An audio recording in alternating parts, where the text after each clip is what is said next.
Hello, I just want to demonstrate something in my Android file system really quick that has to do with my PSP emulator. Now, normally when you have PSP texture folders, you're going to see something like this. This doesn't look like a lot because you're just seeing the parent folder, but if you actually want to know exactly what's in there,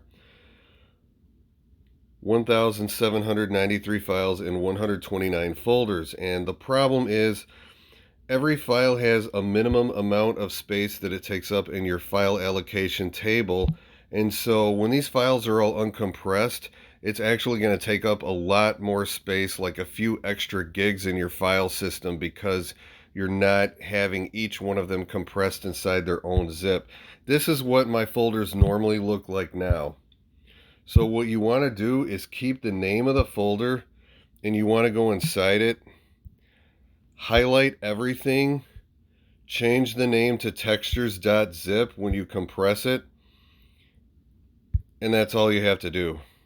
Now that I have my file, I can just highlight everything in here with the exception of that one file and delete it.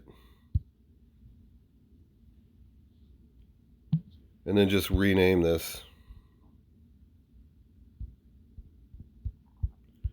because this is the exact name of the file the emulator is actually looking for. Okay, now that I'm back in my emulator, you'll see that that's a texture pack for Phantasy Star Online. Look at the message when I load this. Texture replacement pack activated, so you know that it's loading the texture pack whether it's in a zip file or the files are loose.